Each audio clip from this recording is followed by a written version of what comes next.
엄마, 저 빈몸으로 쫓겨났어요. 그 여자가 하나뿐인 엄마 손자를 볼모로 협박해서 집이고 뭐고 다 뺏겼다고요.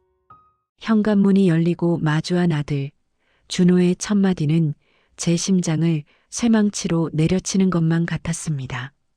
비에 젖은 생쥐꼴이라는 말이 딱 어울릴 정도로 축 늘어진 어깨와 퀭한 눈동자를 한 아들의 모습은 그야말로 충격 그 자체였으니까요. 제가 평생을 바쳐 키워낸 금쪽 같은 내 새끼가 어디서 얻어맞기라도 한 듯 초라한 행색으로 서 있는 꼴을 보니 눈앞이 캄캄해지고 다리에 힘이 풀려 그 자리에 주저앉을 뻔했습니다. 현관 센서 등이 껌뻑거리며 불안하게 흔들리는 그 찰나의 순간 제 머릿속은 하얗게 백지가 되어버렸고 입에서는 신음조차 나오지 않았습니다. 도대체 이게 무슨 날벼락인가 싶어 정신을 차릴 수가 없었거든요. 일단 아들을 거실 소파에 앉히고 떨리는 손으로 물 한 잔을 건네주었습니다. 컵을 받아든 준호의 손이 덜덜 떨리고 있는 것을 보니 제 가슴은 억장이 무너지는 것 같은 통증을 느꼈습니다. 시장 바닥에서 생선 비린내를 온몸에 칠해가며 손가락 마디마디가 다 휘어질 정도로 억척스럽게 모은 돈이었습니다. 남편 없이 홀로 자식을 키우며 서름도 많이 당했지만 그래도 우리 준호만큼은 남부럽지 않게 키우겠다고 다짐하며 악착같이 건물을 올리고 재산을 불려왔던 것입니다. 결혼할 때도 기죽지 말라고 서울의 번듯한 아파트 한 채를 온전히 제 명의로 해주고 사업 자금이라며 수시로 목돈을 쥐어주기도 했었지요. 그런데 빈몸으로 쫓겨나다니요. 준호는 물을 한 모금 마시더니 억울함이 가득 찬 목소리로 통곡을 시작했습니다. 며느리 현지가 그동안 자신을 어떻게 속여왔는지, 아이를 빌미로 얼마나 악독하게 재산 포기 각서를 강요했는지 쉴 새 없이 쏟아냈습니다. 아들의 입에서 나오는 말들은 하나같이 믿기 힘든 끔찍한 이야기뿐이었습니다. 엄마가 주신 그 아파트, 현지 명의로 돌려달라고 난리를 쳐서 어쩔 수 없이 해줬더니 바로 이혼 소장을 내밀더라고요. 제가 사업하느라 바빠서 가정에 소홀했다는 둥, 밖으로만 나돌았다는 둥, 말도 안 되는 트집을 잡으면서 말입니다. 위자료의 재산 분할까지 아주 작정을 하고 덤비는데 제가 무슨 수로 당해내겠어요. 더군다나 우리 불쌍한 우주를 못 보게 하겠다고 협박을 해대는데 저 진짜 죽고 싶었어요. 아들이 바닥을 치며 오열하는 모습을 보자 저는 피가 거꾸로 솟는다는 말이 무슨 뜻인지 실감할 수 있었습니다. 이연지, 그 얌전하고 순에 빠져 보이던 며느리가 그런 앙큼한 속내를 감추고 있었을 줄은 꿈에도 몰랐던 것입니다. 결혼 전 학습지 교사를 한다며 단정한 옷차림으로 인사를 왔던 며느리의 얼굴이 떠올랐습니다. 제 앞에서는 늘 어머님 하며 살갑게 굴었고 제가 해주는 반찬 하나에도 감동하며 눈시울을 붉히던 아이였습니다. 그런 아이가 내 아들의 등골을 빼먹고 내 피 같은 재산을 가로채기 위해 연기를 했다고 생각하니 배신감에 온몸이 부들부들 떨려왔습니다. 사람 속은 모른다더니 10길 물속은 알아도 한 길 사람 속은 모른다는 옛말이 하나도 틀린 게 없었습니다. 제가 사람을 잘못 봐도 한참 잘못 봤던 것이지요. 며느리 이연지는 제 아들의 순수한 마음과 손주에 대한 부성애를 이용해 제 입속을 챙긴 그야말로 꽃뱀이나 다름없는 여자로 느껴졌습니다. 억울해서 미칠 것 같다는 아들 최준호의 등을 쓸어내리며 저는 이를 갈았습니다. 걱정 마라. 내가 가만히 안 있을 거다. 감히 내 아들 눈에서 피눈물을 흐르게 해? 내가 그년 가만두나 봐라. 내 돈이 어떤 돈인데 겨울에 생선 4장 손질하며 번 돈을 꿀꺽해? 당장이라도 쫓아가서 머리채를 다 뽑아버릴 테니까. 하지만 준호는 제 옷자락을 붙잡으며 말렸습니다. 지금 찾아가 봐야 법적으로 불리해질 뿐이고 접근 금지 신청이라도 당하면 영영 손주 우주를 못 볼 수도 있다면서 말입니다. 법이라는 게 참 야속하게도 아이 엄마 편을 들어주는 경우가 많으니 일단은 참아야 한다고 아들은 눈물 젖은 눈으로 저를 설득했습니다. 그 말을 듣는데 가슴이 미어지는 것 같았습니다. 얼마나 억울하고 분하면 저럴까 제 자식이 겪었을 수모를 생각하니 당장이라도 이연지의 집으로 쳐들어가고 싶은 충동을 억누르기가 힘들었습니다. 그날 밤 아들은 쓰러지듯 잠이 들었지만 저는 뜬 눈으로 밤을 지새웠습니다. 칠흑 같은 어둠 속에서 천장을 바라보며 지난 5년간 며느리에게 쏟았던 정성과 사랑을 곱씹어 보았습니다. 김치 하나를 담가도 며느리 입맛에 맞게 젓갈을 덜 넣고 명절에도 일 시키기 미안해서 저는 다 사다 먹이자고 했던 저였습니다. 친정 엄마가 일찍 돌아가셔서 외롭다는 이연지의 말에 친딸처럼 생각하고 보듬어주려 노력했었습니다. 그런데 그 모든 게 다 가식이었다니 제 인생이 송두리째 부정당하는 기분이 들었습니다. 창밖에는 추적추적 비가 내리고 있었습니다. 빗소리가 마치 제 가슴을 때리는 것 같아 잠을 이룰 수가 없었습니다. 옆방에서 들려오는 아들의 잠꼬대 소리가 처량하게 들려왔습니다. 우주야, 아빠가 미안해. 꿈속에서도 아들을 그리워하는 최준호의 목소리에 저는 입술을 꽉 깨물었습니다. 독한 것, 어떻게 애 아빠한테서 자식까지 뺏어갈 수가 있어? 천벌을 받으련. 저는 결심했습니다. 내 아들을 이렇게 만든 며느리를 절대 용서하지 않겠다고 말입니다. 법이 심판하지 못한다면 이 애미가 나서서라도 반드시 그 대가를 치르게 해주겠다고 다짐했습니다.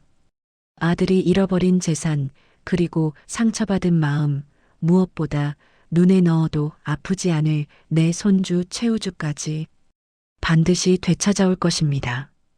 빈털터리가 된 아들의 모습은 제게 슬픔을 넘어선 지독한 도끼를 품게 만들었습니다. 날이 밝으면 변호사부터 알아봐야겠다고 생각했습니다. 하지만 아들이 말한 대로 섣불리 움직였다가는 오히려 일을 그르칠 수도 있다는 생각에 일단은 아들을 추스르는 게 먼저라고 판단했습니다. 퀭한 눈으로 아침상을 받은 아들은 밥알을 새는 듯 깨작거렸습니다. 그 모습이 또 어찌나 짠하던지 생선살을 발라 숟가락 위에 올려주며 저는 속으로 피눈물을 삼켰습니다. 준호야, 많이 먹어. 엄마가 있잖아. 엄마가 다 해결해 줄게. 너는 아무 걱정 말고 몸만 챙겨. 돈이야 다시 벌면 되는 거고 집이야 엄마 건물에 살면 되는 거야. 기죽지 마, 내 새끼. 제 말에 준호는 왈칵 눈물을 쏟으며 고개를 끄덕였습니다. 그 모습을 보며 저는 맹세했습니다. 내 아들을 이 꼴로 만든 그 여자를 내 손으로 반드시 파멸시키겠다고. 그것이 며느리 이연지를 향한 지독한 증오의 시작이었습니다. 그리고 그 증오는 제 눈과 귀를 멀게 하여 앞으로 다가올 진실을 보지 못하게 만드는 두꺼운 장막이 되어버렸습니다. 아들의 눈물이 거짓일 수도 있다는 의심은 단 한 톨도 하지 못한 채 저는 그렇게 며느리를 향한 복수의 칼날을 갈기 시작했습니다. 이것이 비극의 서막인 줄은 꿈에도 모른 채 말입니다. 며칠 뒤 퉁퉁 부은 눈으로 안방. 문을 열고 나온 준호가 내뱉은 말에 저는 들고 있던 걸레를 바닥에 떨어뜨리고 말았습니다. 설마 했습니다. 아무리 그래도 애 아빠인데 천륜을 끊어놓으려고 작정하지 않고서야 어떻게 전화번호까지 바꿀 수가 있단 말입니까? 떨리는 손으로 아들의 휴대폰을 받아들고 며느리 이연지의 번호를 눌러보았지만 수화기 너머로 들려오는 건 차가운 기계음뿐이었습니다. 없는 번호입니다. 그 무미건조한 음성이 마치 제 가슴에 대못을 박는 것 같아 숨이 턱 막혀오더군요. 배신감이 머리끝까지 차올랐습니다. 이연지, 그 물러 터져 보이던 아이가 이렇게까지 독하게 나올 줄은 상상도 못했으니까요. 시집 올 때 해온 혼수라고는 달랑 장롱 하나랑 이불 몇 채가 다였지만 저는 그래도 착한 며느리 얻었다고 동네방네 자랑하고 다녔습니다. 요즘 애들 같지 않게 순박하고 욕심 없어 보여서 내 아들만 잘 챙겨주면 그걸로 되었다고 생각했거든요. 그런데 그게 다 내숭이었고 뒤로는 호박씨를 까고 있었다니 기가 찰 노릇이었습니다. 내 아들이 뼈 빠지게 벌어다 준 돈으로 호의호식하더니 이제는 그 돈을 다 움켜쥐고 도망을 가? 사람이 어떻게 저럴 수가 있는지 분노를 넘어 소름이 끼칠 지경이었습니다. 준호는 소파에 널브러져서 하루 종일 한숨만 쉬어댔습니다. 밥도 먹는 둥 마는 둥 텔레비전을 켜놓고 멍하니 화면만 바라보는 아들의 뒷모습이 어찌나 처량해 보이던지 제 속이 다 문드러지는 것 같았습니다. 한창 일할 나이에 번듯한 사장님 소리 듣던 내 아들이 하루아침에 방구석 폐인이 되어버린 꼴을 보고 있자니 이연지를 향한 증오심이 불타오르다 못해 제 뼈와 살을 태우는 듯 했습니다. 엄마, 저 다시 시작해보고 싶어요. 이대로 무너질 수는 없잖아요. 현지한테 보란 듯이 성공해서 우주 다시 데려와야죠. 일주일쯤 지났을까 아들이 조심스럽게 꺼낸 말에 저는 귀가 번쩍 뜨였습니다. 그래, 사내가 칼을 뽑았으면 무라도 썰어야지. 이대로 주저앉으면 그 악독한 년이 얼마나 비웃겠습니까? 저는 당장 안방 장롱 깊숙한 곳에 숨겨두었던 통장을 꺼냈습니다. 시장에서 비린내 나는 생선을 만지며 손가락이 갈라지고 터져가며 모은 돈이었습니다. 겨울에는 동상에 걸려 손톱이 빠지기도 했고 여름에는 생선 냄새가 몸에 배어 대중목욕탕 한번 마음 편히 못 가고 모은 제 피와 땀 그 자체인 돈이었지요. 얼마나 필요하니? 엄마가 도와줄게. 기죽지 마라, 내 새끼. 엄마가 있는데 뭐가 걱정이야. 아들은 눈물을 글썽이며 제 손을 잡았습니다. 사업 자금으로 급한 불만 끄면 금방 다시 일어설 수 있다며 딱 3억 원만 융통에 달라고 하더군요. 3억 원. 제 노후 자금이나 다름없는 큰돈이었지만 망설임은 없었습니다. 아들이 살아야 저도 사는 것이고 아들이 성공해야 그 못된 며느리 코를 납작하게 눌러줄 수 있을 테니까요. 은행 창구에 앉아 그 큰돈을 아들의 계좌로 이체하면서 저는 속으로 수천 번을 되뇌었습니다. 이 돈이 어떤 돈인데? 준호야, 꼭 성공해서 그년 앞에 보란 듯이 나타나거라. 돈을 받은 아들은 언제 그랬냐는 듯 활기를 되찾았습니다. 말끔한 정장을 차려입고 다녀오겠습니다. 하며 집을 나서는 아들의 뒷모습을 보며 저는 밥을 안 먹어도 배가 부른 것 같았습니다. 그래, 저게 내 아들 최준호지. 어디 가서 기죽을 아이가 아니지. 저는 아들이 밖에서 무슨 일을 하고 다니는지 그 돈을 어디에 쓰는지 꼬치꼬치 캐묻지 않았습니다. 괜히 간섭했다가 기죽일까봐 그저 믿고 기다려주는 게 애미의 도리라고 생각했기 때문입니다. 동네 시장에 나가면 상인들이 수군거리곤 했습니다. 김씨네 며느리 도망갔다며? 아들이 사업 말아먹었다던데? 하는 소리가 들릴 때마다 저는 일부러 더 목소리를 높였습니다. 아이고, 도망은 무슨, 우리 며느리가 바람이 나서 쫓겨난 거야. 내 아들이 마음이 약해서 위자료까지 챙겨서 보냈는데 그 독한 년이 애까지 데리고 잠적을 했지 뭐야. 사람이 얼굴만 보고는 모른다니까. 저는 만나는 사람마다 며느리 욕을 해댔습니다. 없는 말을 지어내서라도 내 아들의 흠을 덮어주고 싶었습니다. 며느리가 나쁜 년이 되어야 내 아들이 불쌍한 피해자가 되고 그래야 사람들이 우리 준호를 욕하지 않을 테니까요. 제 입에서 나오는 거짓말들이 눈덩이처럼 불어나 온 동네에 퍼졌지만 저는 양심의 가책 따위는 느끼지 않았습니다. 오히려 그렇게라도 화풀이를 해야 속이 시원했으니까요. 밤늦게 술 냄새를 풍기며 들어오는 아들을 볼 때도 저는 애써 모른 척했습니다. 사업하다 보면 술자리가 잦을 수밖에 없겠지. 사람 만나려면 접대도 해야 하니까. 비틀거리며 들어오는 아들의 와이셔츠 깃에 립스틱 자국이 묻어 있어도 낯선 여자 향수 냄새가 진동을 해도 저는 제 눈을 찌르고 제 코를 막았습니다. 스트레스가 얼마나 심하면 저러겠나 싶어 꿀물을 타다 받치며 등을 두드려 주었습니다. 힘들지? 다 너 잘되라고 그러는 건데 엄마는 다 이해한다.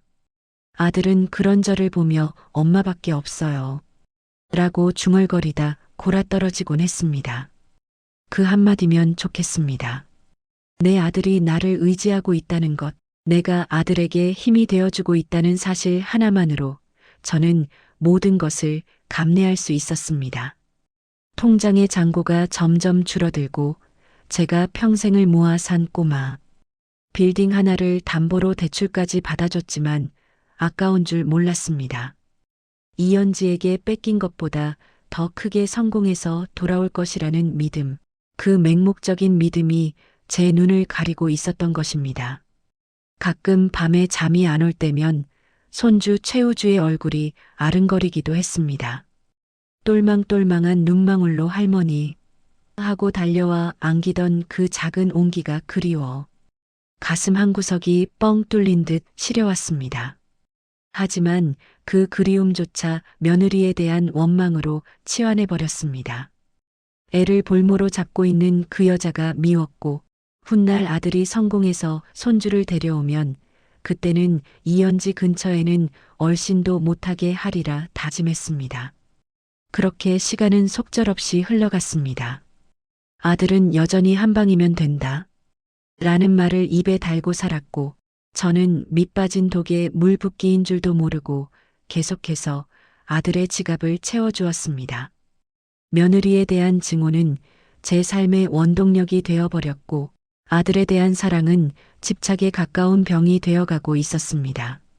제가 파놓은 함정에 제가 걸어 들어가고 있다는 사실은 까맣게 모른 채 저는 스스로 불행의 씨앗을 무럭무럭 키우고 있었던 것입니다. 5년이라는 시간이 그렇게 덧없이 그리고 잔인하게 흘러가고 있었습니다. 아이고, 영숙네 손주는 올해 학교 들어가지 않아? 벌써 그렇게 됐네. 세월 참 빨라. 시장통에서 야채 장사를 하는 박씨. 아줌마가 무심코 던진 그 한마디가 제 가슴속 깊은 곳에 묻어두었던 뇌관을 건드리고 말았습니다. 콩나물 1,000원어치를 더 달라고 실랑이를 벌이던 와중에 들려온 그 소리에 저는 마치 감전이라도 된 사람처럼 멍하니 서 있을 수밖에 없었습니다. 그러고 보니 벌써 5년이 흘렀더군요. 내 아들 최준호가 빈몸으로 쫓겨와 울고불고 난리를 쳤던 그날. 밤부터 계절이 20번이나 바뀌는 동안 저는 앞만 보고 달려왔으니까요. 아들의 재기를 돕겠다는 일념 하나로 며느리 이연지에 대한 증오심을 땔감 삼아 하루하루를 버텨왔던 것입니다. 집으로 돌아오는 길, 거리는 온통 새학기를 맞아 들뜬 아이들과 학부모들로 북적이고 있었습니다. 노란 유치원 버스에서 내려 엄마 손을 잡고 종알거리는 아이들, 자기 몸집만한 책가방을 메고 씩씩하게 걸어가는 초등학생들을 보는데 갑자기 눈앞이 흐릿해지더군요. 우리 손주 최우주도 저렇게 컸겠지. 내 새끼도 이제 어엿한 초등학생이 되어 책가방을 메고 학교에 다니고 있겠지 생각하니 가슴 한구석이 뻥 뚫린 것처럼 시리고 아려왔습니다. 집에 들어서니 대낮부터 소파에 누워 텔레비전을 보고 있는 아들 최준호가 보였습니다. 지난 5년간 아들은 수없이 많은 사업 아이템을 들고 왔고 그때마다 저는 쌈짓돈을 털어주었습니다. 이번엔 진짜다. 이것만 터지면 며느리 보란 듯이 떵떵거리고 살 수 있다라고 호언장담했지만 결과는 늘 신통치 않았습니다. 제가 평생 생선 비린내 맡아가며 모은 돈은 야금야금 사라져갔고 이제는 통장 잔고가 바닥을 보이고 있었지만 아들에게 내색 한번 하지 않았습니다. 기죽으면 안 되니까요. 사내 자식이 한번 꺾이면 다시 일어서기 힘들다는 생각에 속이 타들어가도 겉으로는 괜찮다, 다시 해보자 하며 등을 두드려 주었던 것이지요. 하지만 그날은 유독 아들의 그 게으른 등이 꼴보기 싫게 느껴졌습니다. 며느리 욕을 하며 술주정을 하는 것도 하루 이틀이지 5년 내내 똑같은 레퍼토리로 신세 한탄만 하는 아들을 보고 있자니 저도 지쳐가고 있었나 봅니다. 준호야, 우주. 학교 갈 때 안 됐니? 한번 보고 싶지도 않아? 제가 조심스럽게 꺼낸 말에 최준호는 화들짝 놀라며 벌떡 일어났습니다. 엄마, 지금 제정신이에요? 그 여자가 애한테 무슨 짓을 했을 줄 알고 찾아요? 분명히 아빠는 죽었다고 가르쳤거나 나쁜 놈이라고 세뇌시켰을 게 뻔한데. 그리고 제가 성공해서 벤츠 끌고 짠하고 나타나야지. 지금 이 꼴로 가서 뭘 어쩌자고요. 절대 안 돼요. 우주 얘기는 꺼내지도 마세요. 아들의 격한 반응에 저는 입을 다물 수밖에 없었습니다. 하지만 한번 불이 붙은 그리움은 쉽게 꺼지지 않더군요. 밤에 자리에 누워도 천장에 최우주의 얼굴이 둥둥 떠다녔습니다. 할머니, 할머니 하며 제 품에 파고들던 그 말랑말랑한 살결의 감촉, 깨르르 넘어가던 웃음소리가 귓가에 맴돌아 미칠 지경이었습니다. 핏줄이 뭔지 며느리는 미워 죽겠어도 내 아들의 씨인 손주는 보고 싶어 견딜 수가 없었습니다. 이연지, 그 독한 년이 애를 굶기지는 않는지, 학교는 제대로 보내는지, 아비 없는 자식이라고 어디 가서 기죽고 다니지는 않는지 걱정이 꼬리에 꼬리를 물었으니까요. 결국 저는 아들 몰래 일을 저지르기로 마음먹었습니다. 며느리에게 들키지 않고 아들에게도 알리지 않고 먼 발치에서라도 딱 한 번만 손주 얼굴을 보고 오자고 말입니다. 하지만 전화번호도 바꾸고 잠적해버린 사람을 서울 하늘 아래서 찾는다는 게 어디 쉬운 일이겠습니까? 저는 수소문 끝에 예전에 시장통에서 아름아름 알게 된 흥신소 사람에게 연락을 취했습니다. 사람 하나만 찾아주게. 내 며느린데. 아니, 집 나간 며느린데 손주가 어디 학교 다니는지 그것만 좀 알아봐줘. 생선 팔아 꼬깃꼬깃 모아둔 쌈짓돈을 건네며 부탁을 했습니다. 며칠 뒤 연락이 왔습니다.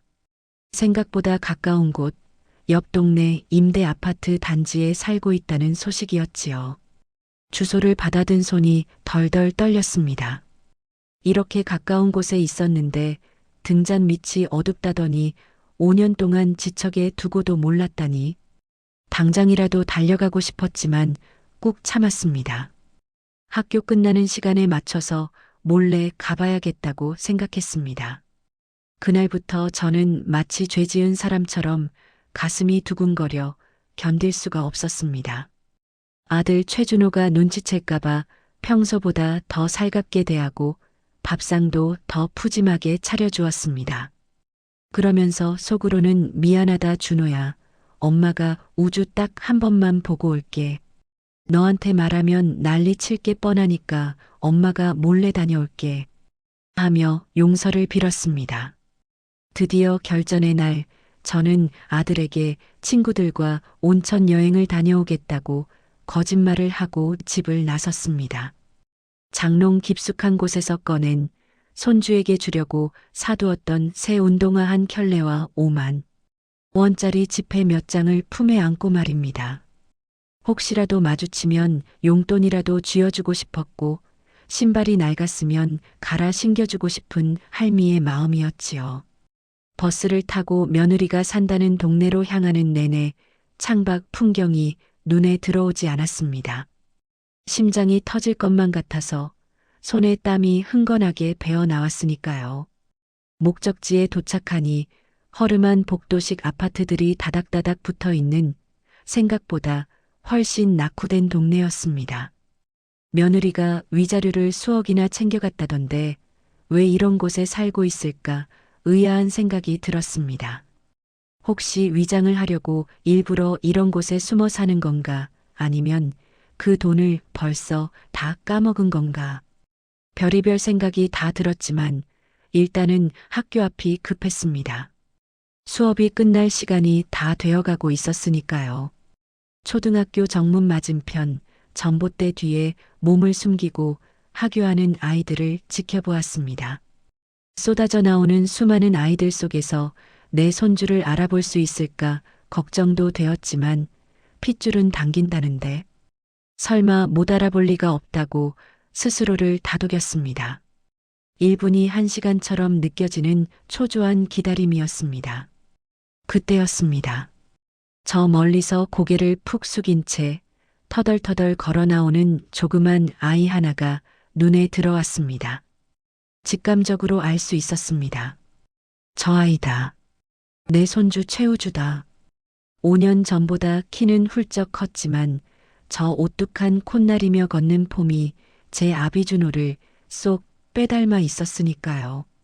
반가움의 우주야 하고 소리칠 뻔한 입을 틀어막았습니다. 그런데 조금 더 자세히 들여다본 순간 제 가슴은 철렁 내려앉고 말았습니다. 반가움보다 더 큰 충격이 제 온몸을 휘감았기 때문입니다. 세상에 저게 정말 내 핏줄이란 말입니까? 내 눈이 삔 게 아니고서야 어떻게 저런 꼴을 하고 다닐 수가 있단 말입니까? 학교 정문 앞 전봇대 뒤에 숨어있던 저는 제 입을 틀어막고 주저앉을 뻔했습니다. 수업을 마친 아이들이 와글와글 쏟아져 나오는 그 활기찬 풍경 속에서 유독 제 시선을 잡아끄는 아이가 있었기 때문입니다. 처음에는 너무 작고 왜소해서 제 손주가 맞나 싶어 눈을 비비고 다시 봤습니다. 하지만 그 아이가 고개를 들어 운동장을 두리번거리는 순간 저는 심장이 덜컥 내려앉는 것만 같았습니다. 제 아들 준호의 어릴 적 모습과 판박이인 그 아이, 분명 내 손주 우주가 맞았습니다. 그런데 아이의 행색이 도저히 눈 뜨고는 봐줄 수 없을 정도로 처참했기 때문입니다. 그날은 유난히 바람이 매서운 11월의 늦가을 오후였습니다.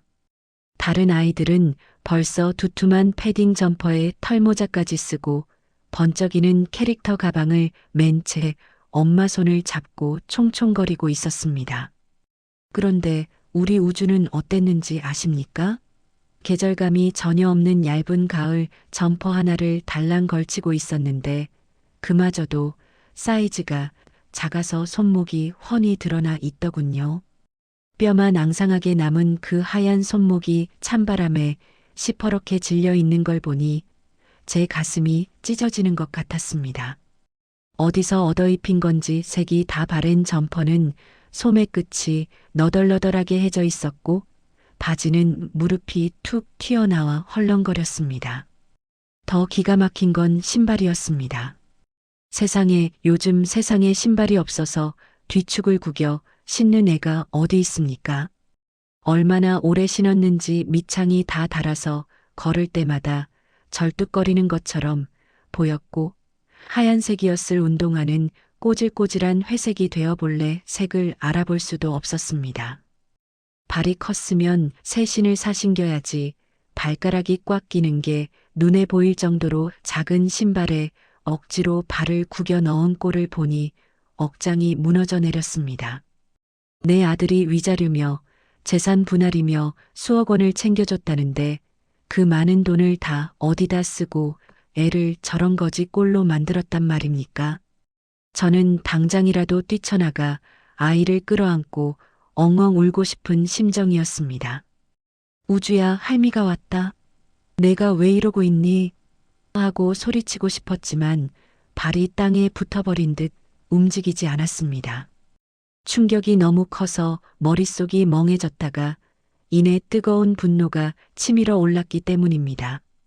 며느리 이연지, 그 여자가 사람이 맞나 싶었습니다. 제 몸 치장하느라 애는 뒷전인 건가? 아니면 새 애인이라도 생겨서 그놈한테 돈 갖다 바치느라 제 자식은 굶기고 있는 건가? 별의별 끔찍한 상상이 꼬리에 꼬리를 물고 이어지더군요. 우주는 교문 밖으로 나오지도 못하고 쭈뼛거리며 서 있었습니다. 다른 아이들은 마중 나온 엄마 학원차를 타고 썰물처럼 빠져나가는데 우리 손주는 갈 곳 잃은 강아지처럼 오들오들 떨며 누군가를 기다리고 있었습니다. 그 외로운 눈망울이 어찌나 슬퍼 보이던지 제가 알던 그 해맑고 명랑했던 아이가 맞나 싶을 정도로 그늘이 짙게 드리워져 있었습니다. 5년이라는 시간 동안 도대체 무슨 일이 있었길래 사랑만 받고 자라야 할 아이가 저렇게 눈칫밥 먹은 강아지 꼴이 되었을까요? 그때 저 멀리서 헐레벌떡 뛰어오는 여자가 하나 보였습니다. 헝클어진 머리에 낡은 코트를 걸치고 한 손에는 장바구니를 든 채 숨을 몰아쉬며 달려오는 여자. 바로 며느리 이연지였습니다. 저는 순간 제 눈을 의심했습니다. 며느리의 행색 또한 손주 못지않게 남루하기 짝이 없었거든요. 예전에는 비록 검소해도 깔끔하고 단정하게 입고 다니던 아이였는데 지금은 어디 공사장 한바집에서 일하다 온 사람처럼 옷에는 얼룩이 묻어 있었고 얼굴은 고생에 찌들어 10년은 더 늙어 보였습니다. 하지만 그 순간 제 머릿속에 든 생각은 안 됐다는 연민이 아니었습니다. 오히려 더 큰 의구심과 배신감이었습니다. 쉬하고 있네. 위장 전입이라도 한 거야? 아니면 돈 다 까먹고 망한 척 연기하는 거야? 사람이 한번 의심의 색안경을 끼면 보이는 모든 게 왜곡되어 보인다고 하지 않습니까? 제 눈에는 그 모든 게 가식으로만 보였습니다. 수억 원을 들고 나갔으면 떵떵거리고 살아야 마땅한데 저런 꼴을 하고 있다는 건 분명 꿍꿍이가 있을 거라고 단정 지어버린 것이지요. 이연지는 우주를 발견하자마자 와락 끌어안더군요. 그리고는 아이의 차가운 손을 자신의 입김으로 호호 불어가며 녹여주는데 그 모습조차 저는 꼴사납게 느껴졌습니다. 엄마가 늦어서 미안해. 많이 추웠지? 하며 울먹이는 며느리의 목소리가 바람을 타고 제 귓가에 들려왔습니다. 최우주는 아무 말 없이 고개를 저으며 엄마의 품에 얼굴을 묻었습니다. 그 애처로운 모자의 상봉을 지켜보며 저는 전봇대 뒤에서 주먹을 꽉 쥐었습니다. 손톱이 살을 파고들어 피가 날 정도로 세게 쥐었지만 아픔조차 느껴지지 않았습니다. 이연지, 너 인연. 내 아들 돈 다 어디로 빼돌리고 애를 저렇게 키워. 내 아들이 준 집 팔아서 산 게 고작 저 넝마주의 같은 옷들이냐? 제 가슴 속에서는 활화산 같은 분노가 끓어오르고 있었습니다. 당장이라도 달려가서 며느리의 멱살을 잡고 따지고 싶었습니다. 돈 다 어디다 뒀냐고, 내 아들 빈털터리로 만들고 너 혼자 잘 먹고 잘 살 줄 알았는데 이게 무슨 꼴이냐고 소리 지르고 싶었습니다. 하지만 저는 꾹 참았습니다. 여기서 난동을 부렸다가는 손주가 놀랄 수도 있고 며느리가 도망갈 수도 있으니까요. 일단 저들이 어디로 가는지, 진짜 사는 꼴이 어떤지 내 두 눈으로 똑똑히 확인해야겠다고 생각했습니다. 며느리는 우주의 손을 잡고 종종 걸음으로 걷기 시작했습니다. 아이는 불편한 신발 때문에 뒤뚱거리면서도 엄마 손을 놓칠세라 꼭 붙잡고 따라가더군요.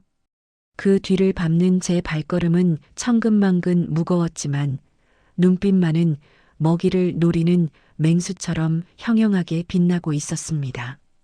찬바람이 쌩쌩 부는 거리, 모자가 향하는 곳은 아까 제가 확인했던 그 허름한 임대 아파트 쪽이었습니다. 길가에 떨어진 낙엽들이 바스락거리는 소리가 마치 제 마음이 타들어가는 소리처럼 들렸습니다. 편의점 앞을 지나는데 우주가 진열대를 힐끔거리더군요. 배가 고픈 모양이었습니다. 하지만 이연지는 아이의 시선을 애써 외면하며 발걸음을 재촉했습니다.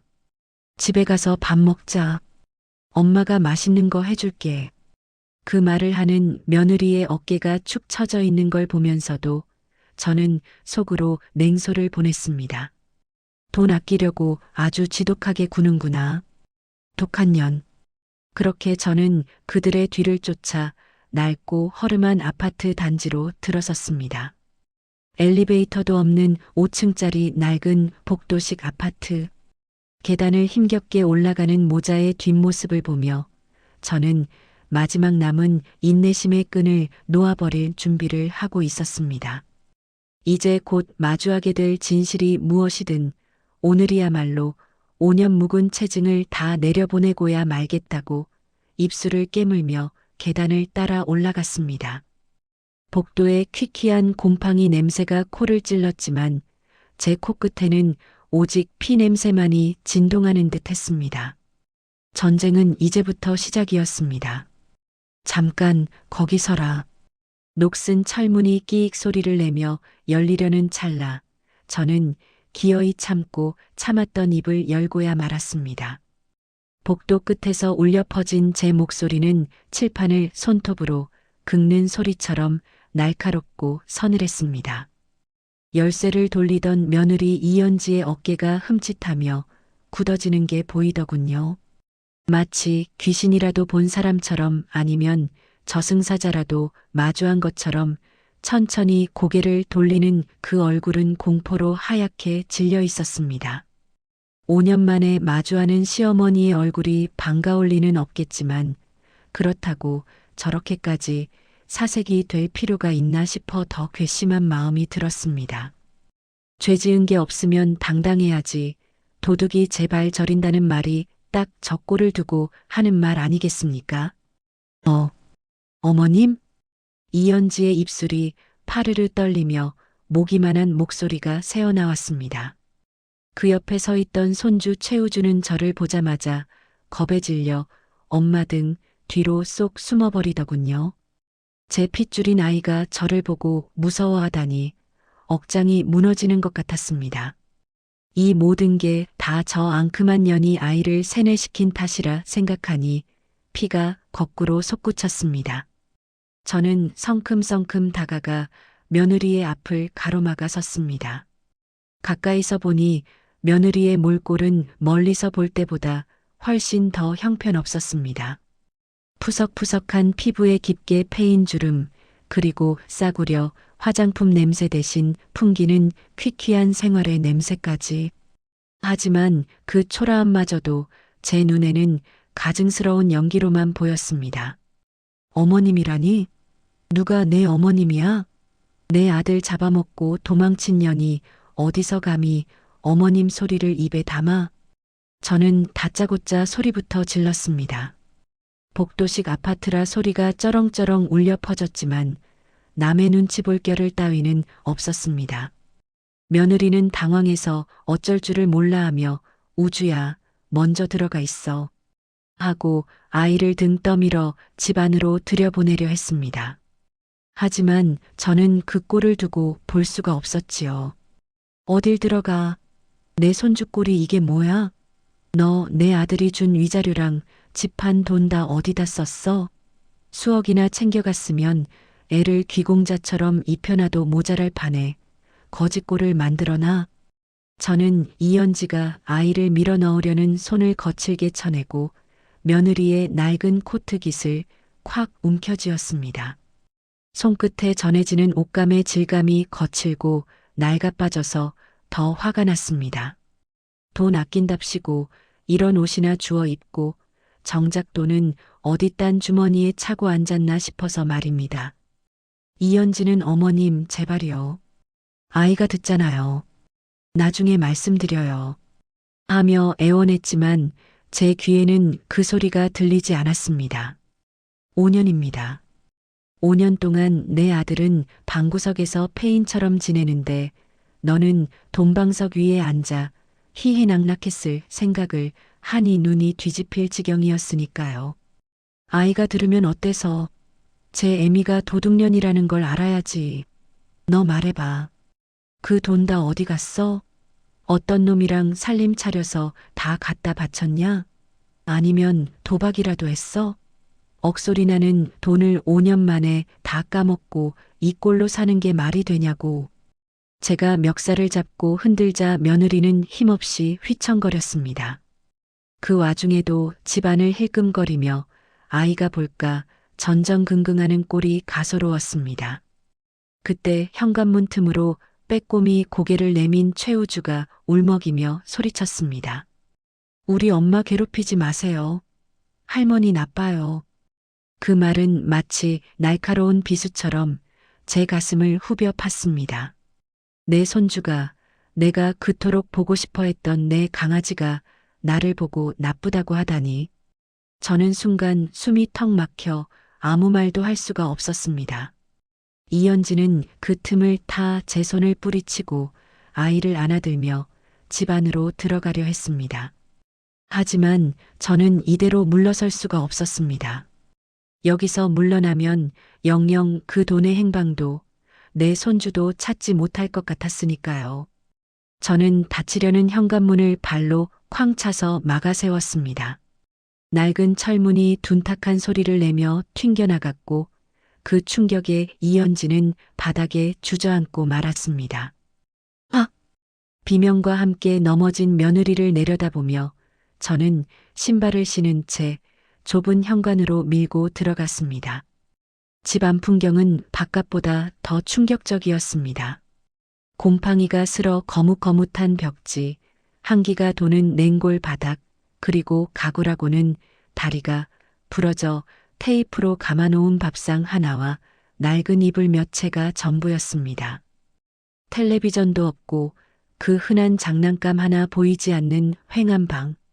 아무리 돈을 숨겼다고 해도 사람이 사는 집 꼴이 이럴 수는 없는 노릇이었습니다. 위장 전입이라도 한 줄 알았는데 이건 위장이라고 하기에는 너무나 처참하고 리얼한 빈곤의 현장이었습니다.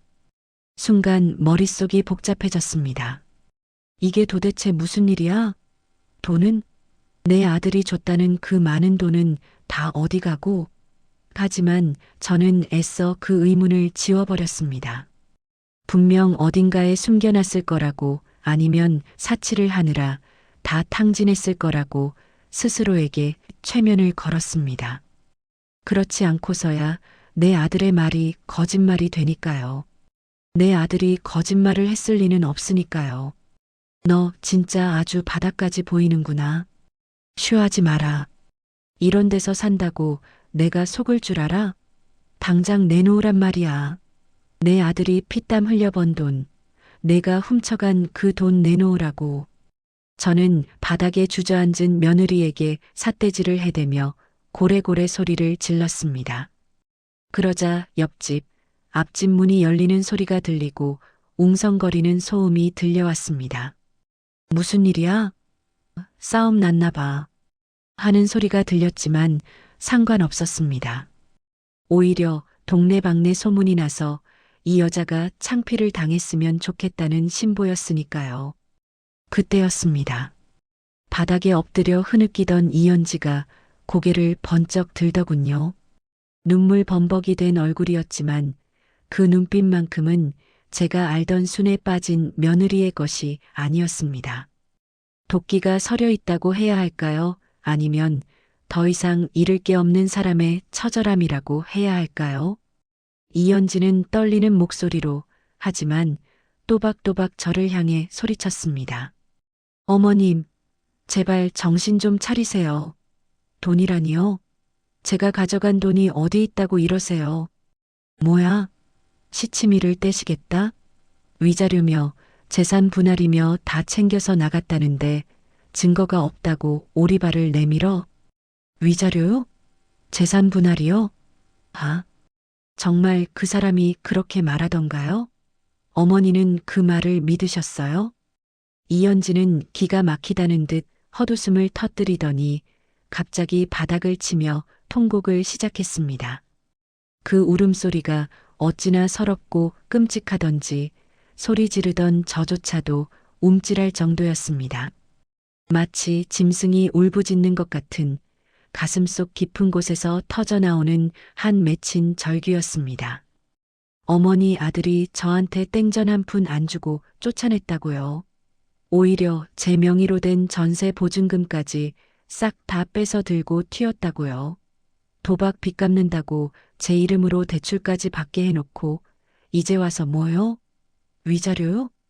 그 순간 멍하니 서 있던 제 머릿속에 번개가 내리꽂히는 것 같았습니다.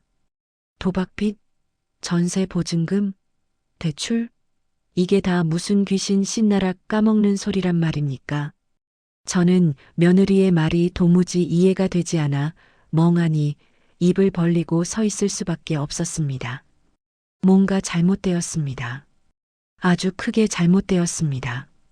제가 지난 5년 동안 철석같이 믿어왔던 세계가 단단하다고 믿었던 그 땅이 발밑에서부터 우지끈 소리를 내며 갈라지기 시작하는 것을 느꼈습니다.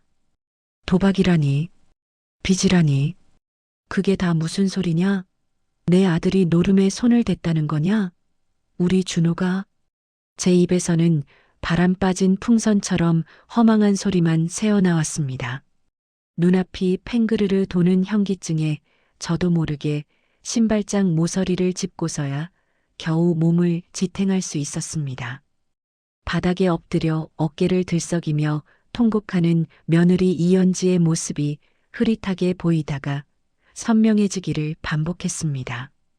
방금 들은 말이 도무지 현실 같지가 않아서 마치 악몽을 꾸고 있는 건 아닌가 싶어 제 볼을 꼬집어 보고 싶은 심정이었습니다. 최준호가 어떤 아들입니까? 술은 좀 좋아해도 사람 만나는 거 좋아해도 법 없이도 살 만큼 착하고 성실하다고 믿어왔던 내 새끼였습니다. 그런 아이가 도박에 미쳐서 처자식 돈까지 털어갔다니 이건 모함이 분명하다고 생각했습니다. 거짓말이지? 너 지금 내가 들이닥치니까 핑계대는 거지? 내 아들이 어떤 앤데 그런 짓을 해? 어디서 시어머니 앞에서 눈 하나 깜짝 안 하고 거짓말을 해? 저는 떨리는 목소리로 악을 썼지만 제 목소리에는 이미 힘이 빠져 있었습니다. 며느리의 울음소리가 그 처절한 몸부림이 거짓이라고 하기에는 너무나 생생한 고통을 담고 있었기 때문입니다. 이연지는 눈물범벅이 된 얼굴을 들어 저를 쏘아보았습니다. 그 눈빛에는 원망을 넘어선 깊은 체념과 분노가 서려 있었습니다. 어머니, 정말 모르셨어요? 그 사람이 어머니한테 사업 자금이라고 가져간 돈들, 그거 다 강원도 카지노랑 불법 인터넷 도박 사이트에 들어간 거라고요. 처음에는 몇 천만 원으로 시작하더니 나중에는 억 단위로 판이 커져서 제가 말려도 받고 빌어도 봤어요. 제발 정신 좀 차리라고 우주 봐서라도 이러지 말라고 바짓가랑이 잡고 매달렸다고요. 며느리는 가슴을 주먹으로 펑펑 치며 말을 이었습니다. 그 둔탁한 소리가 제 가슴을 때리는 것 같아 숨쉬기가 힘들었습니다. 그 사람이 마지막으로 집한 돈, 그게 우리 전 재산이었어요. 빚 갚고 새 출발하자고 제가 겨우겨우 설득해서 아파트 팔고 전세로 옮기려고 했던 돈인데 그날 잔금 치르는 날 그 사람이 돈 가방 들고 사라졌어요. 전화도 안 받고 문자로 딱 한 줄 오더라고요. 미안하다라고요. 알고 보니 그 돈 들고 또 도박장 간 거였어요. 다 날리고 빈털털이 돼서 저한테 빚쟁이들만 보냈다고요. 제가 그 빚 갚느라 우주랑 길바닥에 나앉을 뻔한 거 겨우 월세방 얻어서 사는 거라고요. 이연지의 입에서 쏟아져 나오는 이야기들은 제 상상력을 훨씬 뛰어넘는 지옥도였습니다. 아파트 판 돈 수억 원을 하룻밤새에 날리고 사채업자들에게 시달리다 못해 야반도주하듯 이곳으로 숨어 들어왔다는 이야기. 며느리 앞으로 된 카드 대출까지 한도 초과가 되어 신용 불량자가 되었다는 이야기. 그 와중에도 최준호는 뻔뻔하게 어머니한테 가서 또 돈을 뜯어낼 궁리를 했다는 이야기까지. 저는 다리가 풀려 결국 현관 바닥에 주저앉고 말았습니다. 더럽고 차가운 타일 바닥의 냉기가 엉덩이를 타고 올라왔지만 제 가슴 속에서 타오르는 배신감의 불길보다는 차갑지 않았습니다. 지난 5년의 세월이 주마등처럼 스쳐 지나갔습니다. 엄마, 이번 사업 아이템 진짜 대박이에요. 투자금만 있으면 돼요. 엄마, 현지가 위자료 내놓으라고 난리쳐서 급전이 필요해요. 엄마, 믿을 건 엄마밖에 없어요. 아들의 그 숱한 거짓말들.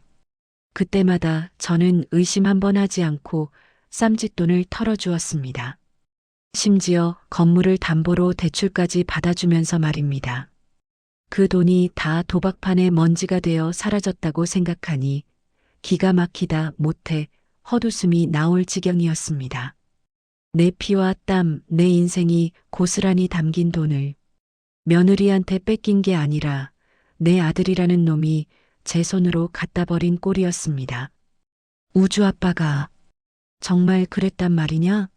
내가 다 지어낸 얘기가 아니고 제가 넋이 나간 사람처럼 중얼거리자 이연지는 비틀거리는 몸을 일으켜 방 구석에 있는 낡은 서랍장을 뒤적였습니다. 그리고는 누렇게 바랜 서류 뭉치를 꺼내 제 앞에 획 던졌습니다. 못 믿으시겠으면 이거 보세요. 그 사람이 쓴 각서, 차용증, 그리고 도박 빚 독촉장들이에요. 제가 이거 볼 때마다 죽고 싶어서 우주만 아니었으면 벌써 한강 갔어요. 근데 어머니는 오셔서 돈 내놓으라고요? 저한테 남은 건 이 빚더미랑 상처뿐인데 뭘 더 내놓으라는 거예요? 떨리는 손으로 서류를 집어들었습니다. 차용증, 채무 이행각서, 그리고 붉은 딱지가 붙은 듯한 독촉장들. 거기에는 익숙한 최준호의 필체가 선명하게 박혀 있었습니다. 상기 본인은 도박으로 인한 채무를. 첫 줄을 읽는 순간 글자들이 살아서 꿈틀거리는 벌레처럼 보여 더 이상 읽을 수가 없었습니다. 확실했습니다. 빼도 박도 못할 증거였습니다. 그제야 비로소 모든 퍼즐이 맞춰지는 것 같았습니다.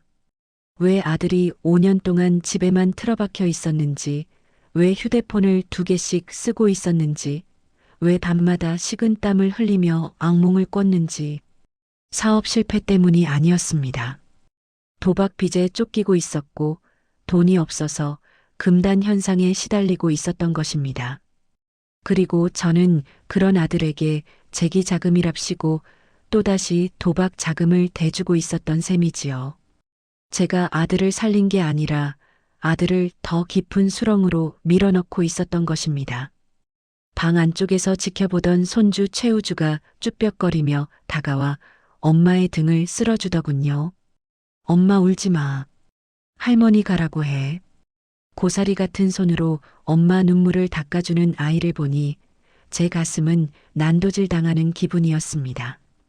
저 어린 것이 뭘 안다고 할미를 밀어내고 제 애미를 지키려 드는 걸까요? 5년 동안 아빠 없이 가난과 빚독촉의 공포 속에서 떨었을 아이. 그 지옥 같은 시간 동안 저는 따뜻한 집에서 며느리 욕이나 하며 아들에게 고기 반찬을 해다 바쳤습니다. 죄책감이 쓰나미처럼 몰려와 숨통을 조여왔습니다. 미안하다. 내가 미쳤었나 보다. 제 입에서 나온 말은 고작 그것뿐이었습니다. 무슨 말을 더 할 수 있겠습니까? 며느리의 멱살을 잡았던 제 손이 부끄러워 견딜 수가 없었습니다. 낡은 점퍼를 입고 오들오들 떨고 있는 손주, 고생에 찌들어 뼈만 남은 며느리. 이 참담한 풍경을 만든 장본인이 다름 아닌 내 아들 최준호와 그를 맹목적으로 감싸고 돌았던 저 자신이라는 사실을 인정하는 순간 저는 쥐구멍이라도 찾고 싶은 심정이었습니다. 하지만 부끄러움 뒤로 더 거대한 감정이 고개를 들기 시작했습니다. 그것은 바로 아들 최준호에 대한 살이에 가까운 분노였습니다. 감히 제 애미를 속이고 처자식을 짐승보다 못한 꼴로 만들어 놓고 집에서는 피해자 코스프레를 하며 밥을 처먹고 있어 용서가 안 되더군요. 이현지에게 쏟아부었던 증오가 고스란히 방향을 틀어 최준호에게로 향했습니다. 아니, 그보다 몇 배는 더 뜨겁고 날카로운 증오였습니다. 저는 비틀거리며 자리에서 일어났습니다. 바닥에 흩어진 서류들을 주섬주섬 챙겨 품에 넣었습니다. 이것들은 증거였습니다. 내 아들의 추악한 민낯을 증명할, 그리고 제가 앞으로 해야 할 일에 꼭 필요한 무기들이었습니다. 현지야, 우주야, 내가 이 할미가 면목이 없다. 정말 미안하다. 저는 며느리와 손주를 똑바로 쳐다볼 수가 없어 고개를 푹 숙인 채 뒷걸음질 쳤습니다. 당장이라도 무릎 꿇고 빌어야 했지만 지금은 아니었습니다. 여기서 울고불고 사과한다고 해결될 일이 아니었으니까요. 근본적인 원흉을 제거해야 했습니다. 썩은 살을 도려내야 새살이 돋듯이 내 아들이라는 이름의 암덩어리를 도려내야만 우리 가족이 살 수 있다는 생각이 들었습니다. 기다려라. 내가 다 바로 잡아놓으마. 내 목숨을 걸고서라도 내 아들놈 죄가 내가 다 치르게 해주마. 도망치듯 그 집을 빠져나오는 제 등 뒤로 며느리의 흐느낌 소리가 길게 이어졌습니다. 계단을 내려오는 내내 다리가 후들거려 몇 번이나 넘어질 뻔했지만 저는 이를 악물고 버텼습니다. 차가운 밤 공기가 뜨겁게 달아오른 제 얼굴을 식혀주었지만 가슴속의 불길은 더욱 거세게 타오를 뿐이었습니다. 이제 집으로 돌아가야 했습니다. 가서 내 두 눈으로 확인해야 했습니다. 그 뻔뻔한 낯짝 뒤에 숨겨진 진실을, 그리고 내가 사랑했던 아들이 정말 괴물이 되었는지 확인해야만 했습니다. 그것이 며느리와 손주에게 속죄하는 첫걸음이 될 테니까요. 엄마 오셨어요? 친구분들이랑 온천은 잘하고 오셨어요? 피부가 아주 뽀얗게 되셨네. 집으로 들어서는 저를 맞이한 것은 소파에 비스듬히 누워 치킨 다리를 뜯고 있는 아들 최준호의 능글맞은 목소리였습니다. 방금 전까지 지옥 같은 며느리의 단칸방을 보고 왔는데 이곳은 보일러가 빵빵하게 돌아가 훈훈하다 못해 더울 지경이었습니다. 기름진 입가를 닦으며 희죽거리는 아들의 얼굴을 보는 순간 속에서 뜨거운 것이 울컥 치밀어 올라 토할 것만 같았습니다. 내 손주는 다 떨어진 운동화를 신고 추위에 떨고 있는데 제 애미 등골을 빼먹은 이놈은 따뜻한 집에서 기름진 고기를 뜯고 있다니. 그 극명한 대비가 저를 미치게 만들더군요. 당장이라도 달려가서 저 입에 쳐넣은 닭다리를 뺏고 뺨을 후려갈기고 싶었지만 저는 주먹을 꽉 쥐며 허벅지를 꼬집어 참아냈습니다. 아직은 아니었습니다. 확실한 물증을 잡고 옴짝달싹 못하게 만든 뒤에 숨통을 끊어놔야 했으니까요. 그래. 물이 좋아서 그런가 피로가 싹 풀리더라. 너는 밥 챙겨 먹었니? 제 목소리가 파르르 떨리는 것을 들키지 않으려 애써 태어난 척 연기를 했습니다. 아들은 제 속도 모르고 엄마 없는 동안 대충 때웠죠. 아, 엄마 오니까 좋다. 집안에 온기가 도네. 라며 아부를 떨더군요. 예전 같았으면 그 말이 듣기 좋아 입이 귀에 걸렸을 텐데 지금은 그 가증스러움에 소름이 돋았습니다. 저는 피곤하다는 핑계를 대고 서둘러 안방으로 들어왔습니다. 그리고 문을 닫자마자 다리에 힘이 풀려 주저앉고 말았습니다. 품 안에 넣어온 며느리의 서류 뭉치가 가슴을 짓누르는 것 같았습니다. 심장이 쿵쾅거려 터질 것만 같았지만 저는 심호흡을 하며 마음을 다잡았습니다. 지금부터는 전쟁이었습니다. 피를 나눈 자식과의 전쟁, 인정에 얽매이다가는 다 같이 죽는다는 비장한 각오를 다졌습니다. 밤이 깊어지고 거실에서 텔레비전 소리가 잦아들 무렵이었습니다. 아들의 코기 골는 소리가 들려오기 시작하더군요. 저는 도둑고양이처럼 살금살금 문을 열고 나갔습니다. 술에 취해 거실 소파에 널브러져 잠든 최준호. 입을 벌리고 세상 모르고 자는 그 얼굴을 내려다보는데 측은지심은커녕 혐오감만 밀려왔습니다. 저는 조심스럽게 아들의 몸을 뒤져 바지 주머니에 있는 휴대폰을 꺼냈습니다. 하지만 제가 찾는 건 이게 아니었습니다. 평소에 쓰는 휴대폰 말고 며느리가 말했던 도박용 대포폰이 분명 어딘가에 있을 터였습니다.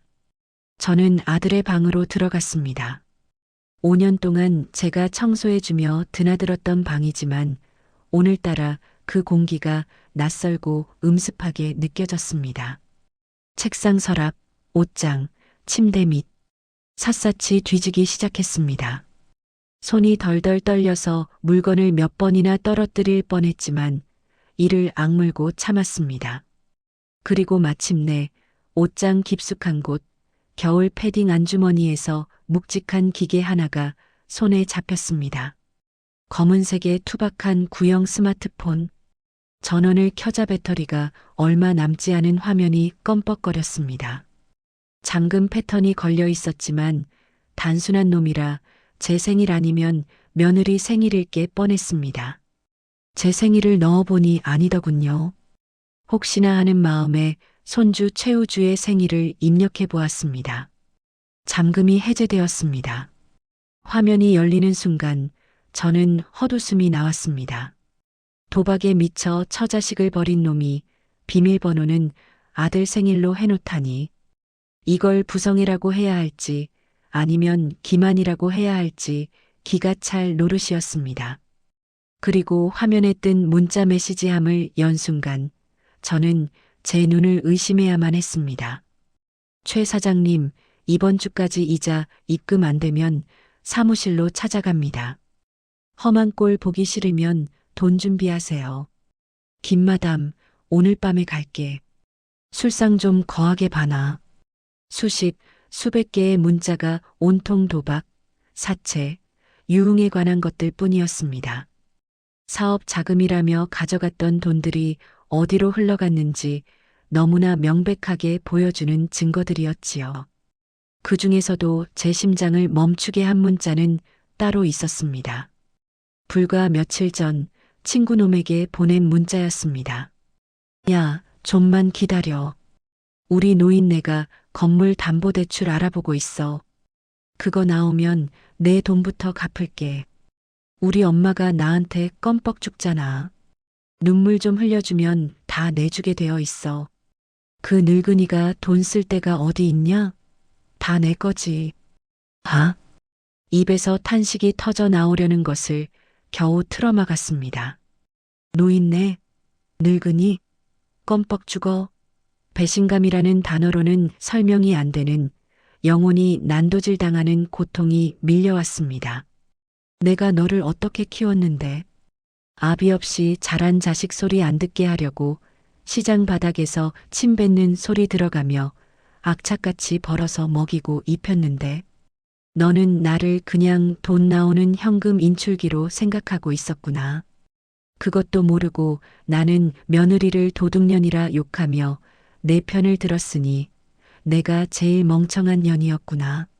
눈물이 주르륵 흘러내려 휴대폰 화면을 적셨습니다. 하지만 슬픔은 잠시였습니다.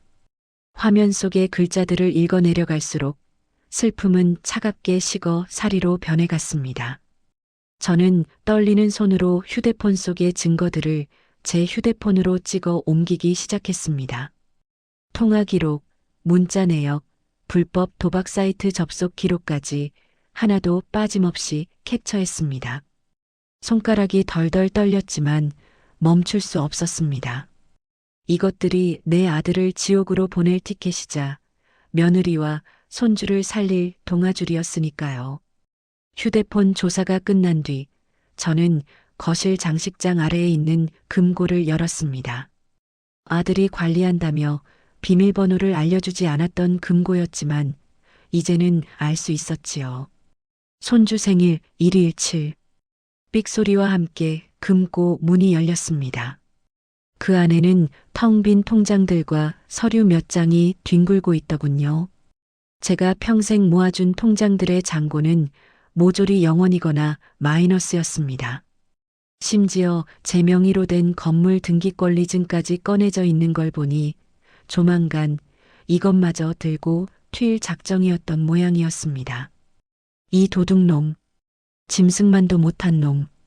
저는 바닥에 주저앉아 입을 틀어막고 오열했습니다. 소리내어 울 수도 없어서 끄끄거리며 속으로 피울음을 삼켰습니다. 억울했습니다. 내 인생이 너무 불쌍하고 아들에게 속아 며느리에게 몹쓸 짓을 한 제 자신이 너무 혐오스러웠습니다. 하지만 언제까지 울고만 있을 수는 없었습니다. 이미 엎어진 물 다시 주워 담을 수는 없어도 바닥은 닦아야 하지 않겠습니까? 저는 눈물을 훔치고 매서운 눈빛으로 잠든 아들을 노려보았습니다. 세상 모르고 코를 고는 저 얼굴이 이제는 악마의 탈처럼 보였습니다.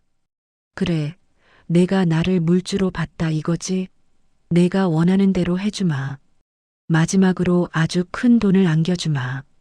그리고 그 돈이 너를 파멸시키는 독이 되게 해주마. 저는 계획을 세웠습니다. 아들이 그토록 원하던 마지막 한 방, 제가 만들어주기로 결심했습니다. 내일 아침 아무 일도 없었던 것처럼 웃으며 아들에게 사업 자금을 주겠다고 말할 것입니다. 아들이 뛸 듯이 기뻐하며 방심하는 그 순간 세상에서 가장 잔혹하고 처절한 방법으로 그 희망을 짓밟아 버릴 것입니다. 그것이 자식을 잘못 키운 애미가 할 수 있는 마지막 교육이자 며느리와 손주에게 속죄하는 유일한 길이라 믿었으니까요. 동이 트려면 아직 멀었지만 제 마음속의 새벽은 이미 밝아오고 있었습니다. 저는 차가운 거실 바닥에 앉아 아들이 깨어나기만을 기다렸습니다. 제 손에 들린 증거물들이 서늘한 냉기를 뿜어내고 있었지만 제 가슴 속에는 그보다 더 차가운 복수의 칼날이 시퍼렇게 나를 세우고 있었습니다. 잘 자라, 내 아들. 오늘이 내가 두 다리 뻗고 자는 마지막 밤이 될 테니까. 어둠 속에서 아들을 향해 속삭이는 제 목소리는 저조차도 낯설 만큼 섬뜩하게 가라앉아 있었습니다. 엄마, 아침부터 무슨 냄새예요? 오늘 무슨 날인가? 부스스한 얼굴로 안방에서 기어나오는 아들 최준호의 코가 벌름거리는 게 보였습니다. 주방에는 고소한 참기름 냄새와 달짝지근한 갈비찜 익는 냄새가 진동하고 있었으니까요. 평소 같았으면 우리 아들 일어났어? 하고 엉덩이라도 두드려줬겠지만 오늘 제 손에는 식칼이 들려 있었습니다. 도마 위에서 당근을 썰고 있는 제 손놀림이 위태로울 정도로 빨라졌다가 느려지기를 반복했습니다. 마음 같아서는 이 칼자루를 쥐고 당장이라도 저 뻔뻔한 낯짝을 겨누고 싶었지만 저는 심호흡을 한번 크게 내쉬고는 입꼬리를 억지로 끌어올렸습니다. 연극은 이제부터가 진짜 클라이맥스니까요. 일어났냐? 배고프지? 우리 아들 좋아하는 소갈비찜 했다. 얼른 세수하고 와라. 제 목소리가 생각보다 부드럽게 나가서 저도 놀랐습니다. 사람은 극한의 상황에 몰리면 오히려 차분해진다더니 제가 딱 그 꼴이었습니다. 최준호는 눈을 비비며 식탁으로 다가와 냄비 뚜껑을 열어보더군요. 와, 엄마 최고. 이게 얼마만이야? 하며 침을 삼키는 꼴을 보니 뱃속에서 뜨거운 용암이 부글부글 끓어오르는 것 같았습니다. 내 손주 최우주는 밥 굽는 게 일상이 되어 말라비틀어진 나뭇가지 같은데 제 자식 버린 이놈은 갈비 냄새에 환장해서 침을 흘리고 있다니. 저 입에 들어가는 밥알이 모래알이 되어 목구멍을 막아버렸으면 좋겠다는 저주를 속으로 수백 번도 더 퍼부었습니다. 식탁 위에는 상다리가 부러져라 진수성찬을 차렸습니다. 갈비찜에 조기 구이, 잡채, 그리고 아들이 환장하는 꽃게탕까지 시장통에서 제일 싱싱하고 비싼 놈들로만 골라와 밤새 지지고 볶은 것들이었습니다. 이것은 단순한 아침밥이 아니었습니다. 사형수에게 주는 마지막 만찬이자 제 아들을 완벽하게 속여 넘기기 위한 달콤한 미끼였습니다. 아들은 밥상머리에 앉자마자 걸신 들린 사람처럼 허겁지겁 숟가락질을 해댔습니다.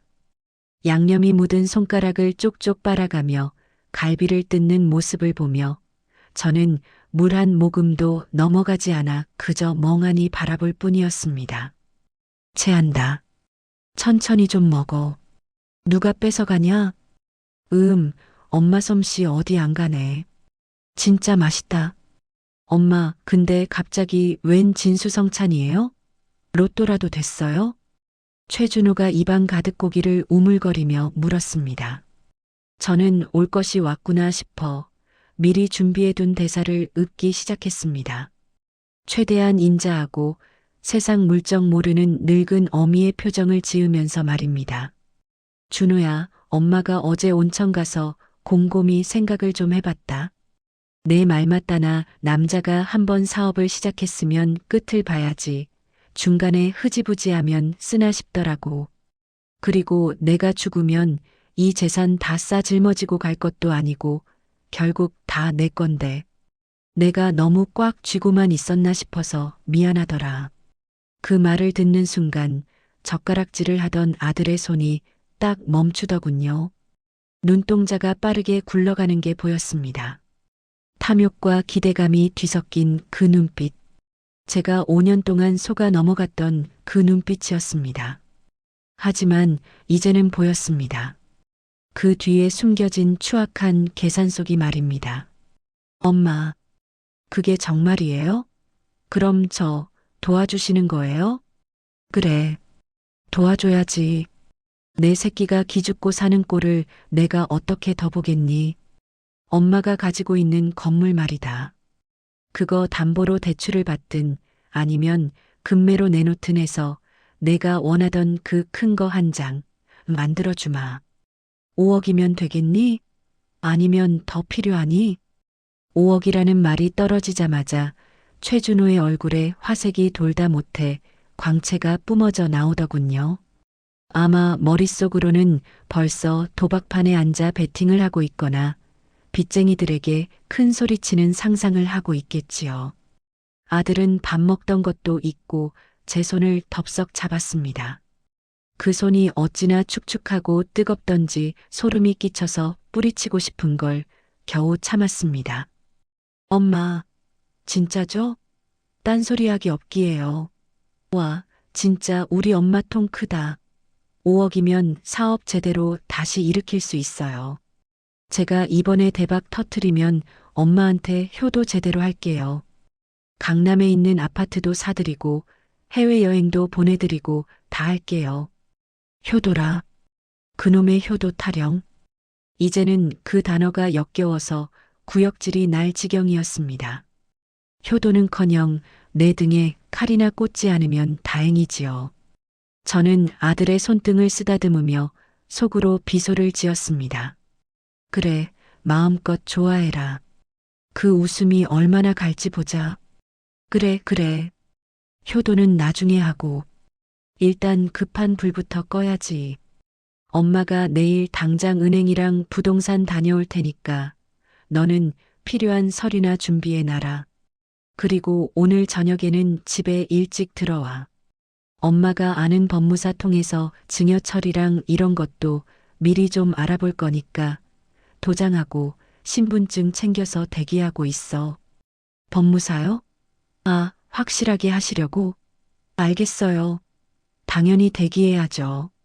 저 오늘 아무 데도 안 가고 집에만 있을게요. 아들은 신이 나서 덩실덩실 춤이라도 출 기세였습니다. 밥그릇을 싹 비우고는 콧노래까지 흥얼거리며 방으로 들어가더군요. 잠시 후 방문 틈으로 엿보니 휴대폰을 붙들고 누군가에게 신나게 통화를 하고 있었습니다. 형? 나야. 야, 내가 말했지? 우리 노인네가 드디어 지갑 연다고. 내일 바로 입금될 거야. 잊어? 걱정 마. 원금까지 싹 갚고도 남으니까. 야, 강원도 예약 잡아라. 이번엔 진짜 쓸어 담으러 간다. 그 통화 내용을 듣는데 마지막 남은 일말의 죄책감마저 먼지처럼 사라져버렸습니다. 혹시나 아주 만에 하나라도 엄마 노후 자금인데 내가 써도 되나 하는 미안함을 가지지는 않을까 기대했던 제가 과보천치였습니다.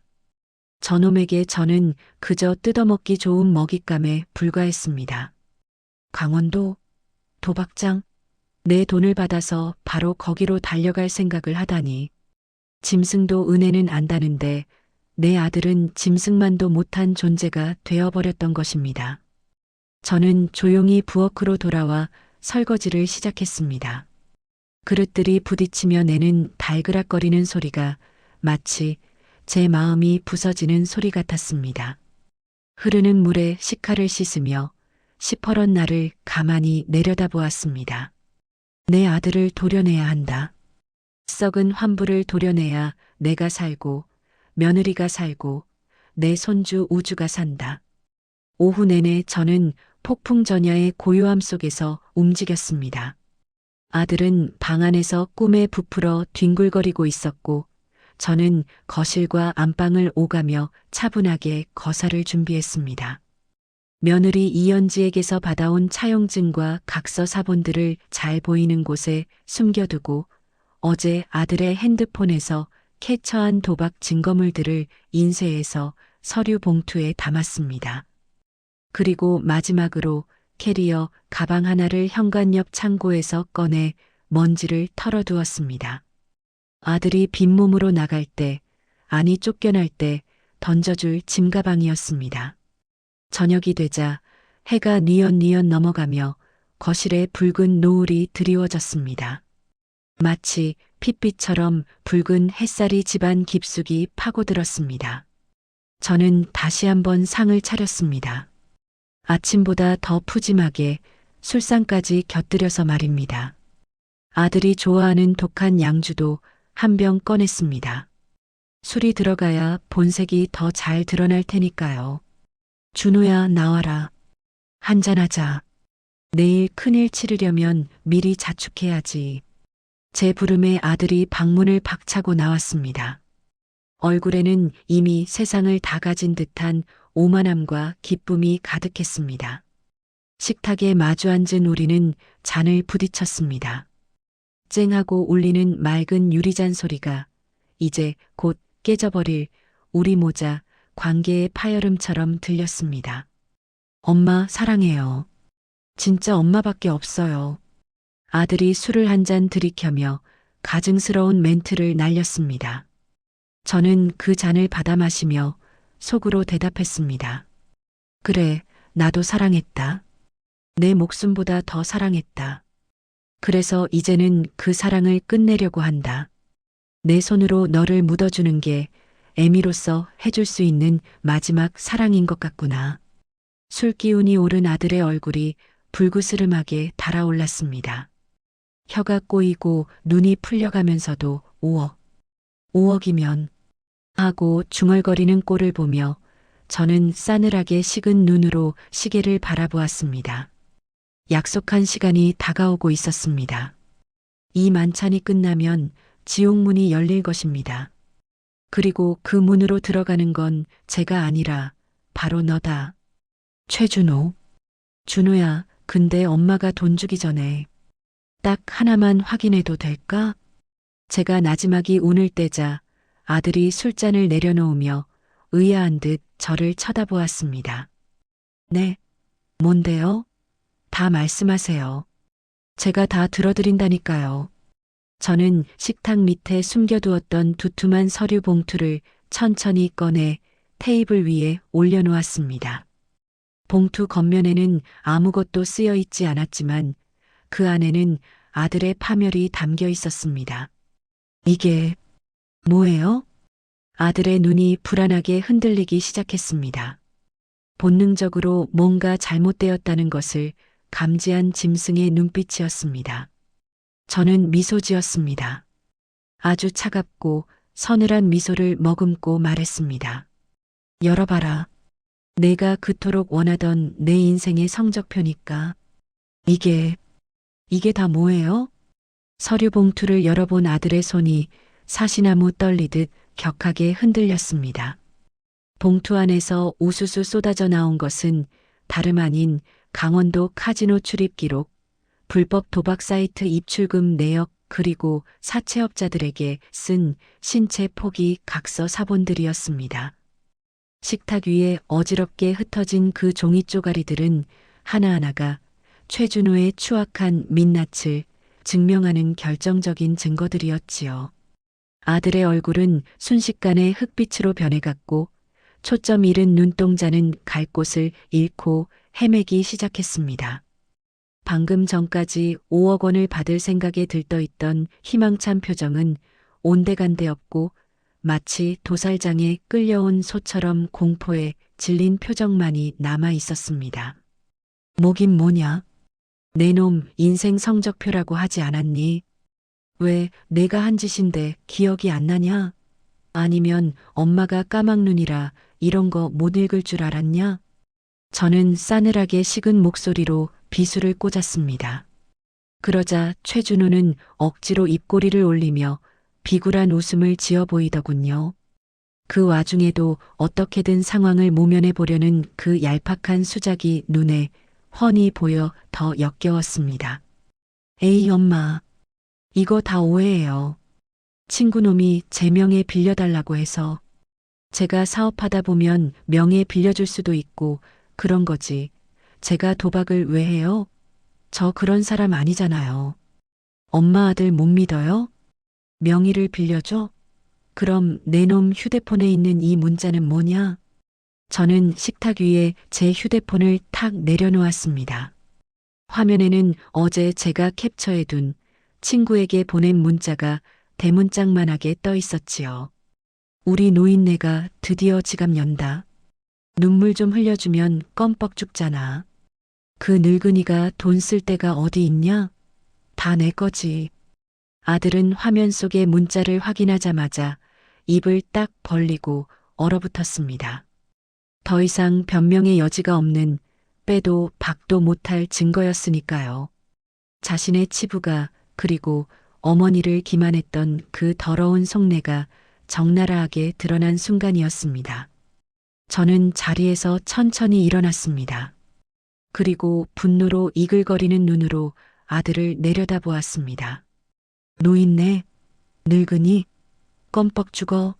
그래, 내가 너한테 껌뻑 죽는 늙은 호구였구나.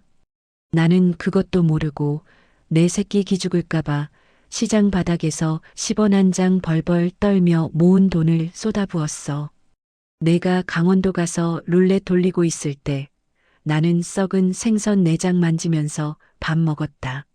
내가 룸살롱 가서 양주 깔 때 나는 1,000원짜리 국밥 한 그릇도 아까워서 물 말아 먹었어. 제 목소리는 점차 고조되어 결국에는 비명에 가까운 절규가 되었습니다. 가슴속에 맺혀있던 응어리가 터져나오자 눈물이 앞을 가렸지만 저는 멈추지 않았습니다. 근데 뭐, 사업 자금? 5억? 이 미친놈아. 내 처자식은 지금 곰팡이 피는 월세방에서 라면 하나 제대로 못 끓여 먹고 사는데 너는 그 돈 받아서 또 도박하러 가려고 했어? 내가 그러고도 사람이냐? 내가 그러고도 애비야. 그러자 궁지에 몰린 쥐가 고양이를 문다고 했던가요?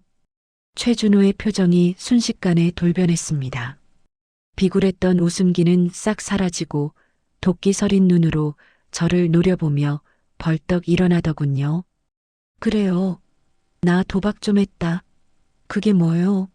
남자가 살다 보면 실수할 수도 있는 거지. 그걸 가지고 뒷조사를 해? 엄마가 내 인생 살아봤어요? 사업 망하고 빚쟁이들한테 쫓기는 기분 아냐고요. 엄마가 돈 좀만 더 일찍 줬으면 내가 도박장 갔겠어? 다 엄마 탓이야. 엄마가 찔끔찔끔 주니까 한 방에 복구하려고 그런 거 아니야. 적반하장도 유분수지. 오히려 제 탓을 하며 고래고래 소리를 지르는 아들의 꼴을 보니 이성이 뚝 끊어지는 소리가 들렸습니다. 더 이상 대화가 통하는 인간이 아니었습니다. 괴물이었습니다. 돈에 미치고 도박에 미쳐서 부모도 자식도 안 보이는 괴물. 저는 부들부들 떨리는 오른손을 높이 쳐들었습니다. 그리고 있는 힘껏 제 평생의 한과 분노를 담아 아들의 뺨을 후려갈겼습니다. 짱 마이너스. 거실이 쩌렁쩌렁 울릴 만큼 둔탁하고 날카로운 마찰음이 터졌습니다. 제 손바닥이 얼얼할 정도로 강력한 일격이었습니다. 고개가 획 돌아간 최준호는 믿기지 않는다는 표정으로 얼어붙었습니다. 평생 오냐오냐하며 키웠던 어머니에게 맞은 첫 손찌검이었으니까요. 입술이 터져 피가 주르륵 흘러내렸지만 저는 눈 하나 깜짝하지 않았습니다. 닥쳐. 어디서 그 더러운 입을 놀려. 내 탓? 그래, 다 내 탓이다. 너를 오냐오냐 키운 내 탓이고 내가 무슨 짓을 해도 감싸고 돈 내 죄다. 그래서 이제 그 죄값을 치르려고 한다. 저는 식탁 구석에 미리 준비해둔 서류 봉투 하나를 더 집어 던졌습니다.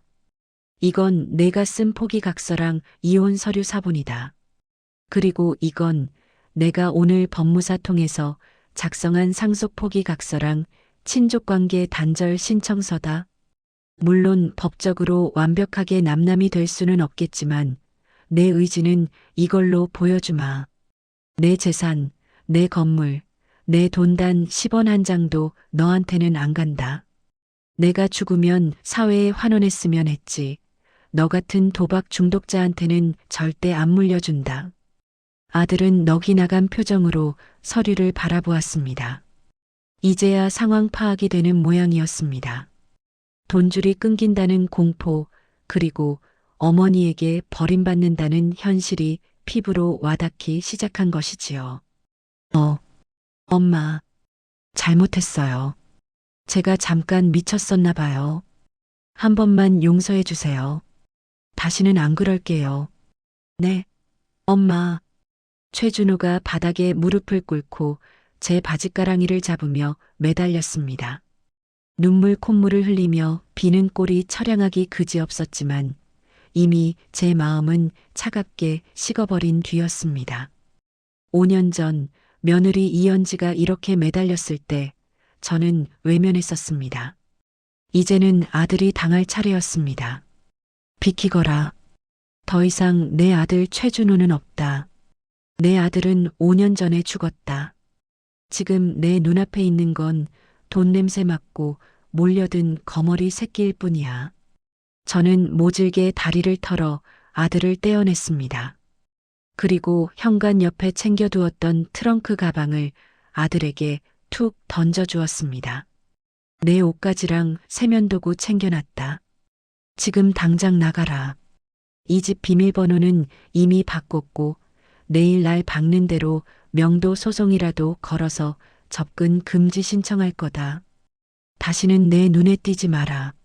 엄마, 깔 데도 없는데 어딜 까라고요? 빈털터리로 나가서 얼어 죽으라는 거예요? 그래, 얼어 죽든 굶어 죽든 내가 알아서 해라. 내 처자식은 5년 동안 그 추운 냉골에서 굶어 죽을 뻔했다. 너도 당해봐야 정신을 차리지. 나가. 당장 안 나가. 제가 현관문을 활짝 열고 소리를 지르자 아들은 쭈뼛거리며 가방을 챙겨 들었습니다. 더 이상 매달려봐야 소용없다는 것을 깨달은 눈치였습니다. 신발을 구겨 신고 나가는 아들의 뒷모습은 5년 전 거짓말로 저를 속이고 들어왔을 때처럼 철아하고 비참해 보였습니다. 하지만 그때와 다른 점은 이제 저에게는 연민이 남아있지 않다는 것이었습니다. 아들이 현관 밖으로 나가는 순간 저는 뒤도 돌아보지 않고 문을 쾅 닫아버렸습니다. 쿵 마이너스. 육중한 철문이 닫히는 소리가 마치 제 인생의 한 챕터가 닫히는 소리처럼 들렸습니다. 도어락이 띠리릭 소리를 내며 잠기는 것을 확인하고 나서야 저는 현관문에 등을 기대고 주저앉았습니다. 다리에 힘이 풀려 일어설 수가 없었습니다. 밖에서는 엄마, 문 좀 열어봐요. 엄마, 하고 두드리는 소리가 났지만 저는 귀를 막아버렸습니다. 가슴이 찢어질 듯 아팠습니다. 내 속으로 낳은 자식을 내 손으로 내치는 심정이 오죽하겠습니까? 살점이 떨어져 나가는 고통이었지만 이것이 옳았습니다. 이것만이 며느리와 손주에게 속죄하는 길이고 썩어 빠진 아들의 정신머리를 고쳐놓을 유일한 희망이었습니다. 거실에는 정막만이 감돌았습니다. 식탁 위에 차려진 진수성찬은 손도 대지 않은 채 싸늘하게 식어가고 있었고 흩어진 도박 증거물들만이 어지럽게 널려 있었습니다. 저는 떨리는 손으로 가슴을 움켜쥐었습니다. 눈물이 하염없이 흘러내렸지만 소리내어 울지는 않았습니다. 이제 울 시간도 아까웠습니다. 저에게는 해야 할 일이 남아 있었으니까요. 현지야, 우주야, 조금만 기다려라. 할미가 이제 너희들 데리러 갈게. 저는 비틀거리는 몸을 일으켜 안방으로 향했습니다. 내일 아침 날이 밝자마자 저는 며느리가 사는 그 허름한 아파트로 갈 것입니다. 가서 무릎 꿇고 빌고 그 지옥 같은 곳에서 그들을 구해낼 것입니다. 아들을 버린 자리에 진짜 가족을 다시 채워 넣을 것입니다. 창밖에는 어둠이 짙게 깔려 있었지만 제 눈에는 저 멀리서 희미하게 떠오르는 새벽 여명이 보이는 듯 했습니다. 폭풍은 지나갔습니다. 이제는 폐허가 된 자리에 새로운 집을 지을 시간이었습니다. 밤새 한숨도 자지 못했지만 다음 날 아침 제 몸은 깃털처럼 가벼웠습니다. 마치 10년 묵은 체증이 쑥 내려간 것처럼 머리가 맑아졌으니까요. 아들 최준호가 남기고 간 술 냄새와 악취를 환기하기 위해 창문을 활짝 열었습니다. 차가운 새벽 공기가 집안 구석구석을 훑고 지나가며 묵은 때를 씻어내는 것 같았습니다. 저는 주방으로 들어가 다시 밥을 지었습니다. 어제 아들에게 차려주려다 손도 대지 않고 버려버린 그 진수성찬이 아니라 며느리와 손주가 좋아했던 따뜻한 쇠고기 미역국과 갓 지은 하얀 쌀밥을 정성스럽게 준비했습니다. 보온 도시락에 국을 담고 반찬통에는 장조림과 멸치볶음을 꾹꾹 눌러 담았습니다. 이제야말로 진짜 주인을 찾아갈 음식이었습니다. 택시를 타고 며느리가 사는 동네로 향하는 길, 차창 밖으로 스쳐 지나가는 풍경이 어제와는 사뭇 다르게 보였습니다. 어제는 분노와 배신감에 사로잡혀 보이지 않던 길가의 코스모스도 보이고 아침 등굣길에 나선 아이들의 웃음소리도 들려왔습니다. 제품에 안긴 보온 도시락의 온기가 제 가슴까지 데워주는 듯 했습니다. 낡은 임대 아파트 앞에 도착했을 때 저는 더 이상 전봇대 뒤에 숨지 않았습니다. 당당하게 하지만 죄인의 마음으로 고개를 숙인 채 그 좁은 복도 계단을 한 걸음 한 걸음 올라갔습니다. 누구세요? 초인종을 누르자 잠기운이 채 가시지 않은 며느리 이연지의 목소리가 들려왔습니다. 잠시 후 철문이 끼익 소리를 내며 열렸고 며느리는 저를 보자마자 화들짝 놀라며 문을 다시 닫으려 했습니다. 어제처럼 또 행패를 부리러 온 줄 알았겠지요. 저는 재빨리 문틈에 발을 넣고는 그 자리에 털썩 무릎을 꿇었습니다. 차가운 복도 시멘트 바닥이 무릎에 닿았지만 제 마음의 짐보다는 무겁지 않았습니다. 현지야, 애미 닫아. 내가 잘못했다. 문 좀 열어다오. 제 입에서 나온 첫마디는 변명도 회유도 아닌 진심 어린 사죄였습니다. 이연지는 문을 닫으려던 손을 멈추고 멍하니 저를 내려다보았습니다. 시퍼렇게 멍든 제 눈가와 퉁퉁 부은 얼굴을 보며 며느리는 뭔가 심상치 않은 일이 있었음을 직감한 듯 했습니다. 어머님, 왜 이러세요? 일어나세요. 아니다. 내가 내 앞에서 일어날 자격이 어디 있겠냐. 내 자식 귀한 줄만 알고 남의 귀한 딸 눈에 피눈물 나게 했으니 내가 죄인이다. 현지야, 정말 미안하다. 내가 눈이 멀어서 내 아들놈이 짐승인 줄도 모르고 너를 의심하고 미워했다. 저는 바닥에 이마를 대고 통곡했습니다. 5년간 쌓아왔던 오해와 증오가 눈물과 함께 씻겨 내려가는 순간이었습니다. 며느리는 한참을 문고리를 잡고 서서 흐느끼더니 조용히 다가와 제 어깨를 감싸 안아주었습니다. 그 따뜻한 손길에 저는 더 크게 울음을 터뜨리고 말았습니다. 집 안으로 들어서자 방 한구석 이불 속에서 자고 있던 손주 최우주가 눈을 비비며 일어났습니다. 저는 달려가 아이를 와락 끌어안았습니다. 꼬질꼬질한 내복을 입고 있지만 제 눈에는 세상 무엇보다 귀하고 예쁜 내 강아지였습니다. 우주야, 할머니가 미안해. 할머니가 너무 늦게 왔지? 배고프지? 할머니가 밥 해줄게. 저는 가져온 도시락을 풀고 상을 차렸습니다. 김이 모락모락 나는 미역국과 고기 반찬을 보자 아이의 눈이 휘둥그레지더군요. 허겁지겁 숟가락질을 하는 손주를 보며 며느리 이연지도 숟가락을 들고 눈물 젖은 밥을 먹기 시작했습니다. 그 모습을 지켜보는 것만으로도 저는 목이 메어 밥을 넘길 수가 없었습니다. 식사가 끝난 뒤 저는 품속에서 통장 하나를 꺼내 며느리에게 건넸습니다. 제 전 재산이나 다름없는 건물 담보대출금과 예금을 몽땅 털어넣은 통장이었습니다. 이걸로 빚부터 갚아라. 내가 오늘 아침에 은행 문 열자마자 가서 정리해왔다. 사채업자들한테도 연락해뒀으니 이제 빚 독촉하러 오는 놈들은 없을 거다. 그리고 이건 저는 또 다른 서류 봉투를 내밀었습니다. 준호 그놈, 내가 내쫓았다. 다시는 너희들 앞에 나타나지 못하게 할 거다. 법적으로 할 수 있는 조치는 다 취해놨으니 걱정 마라.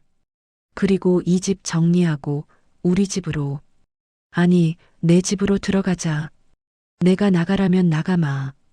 너희들 살 곳 마련해 줄 테니 제발 이런 데서 살지 마라.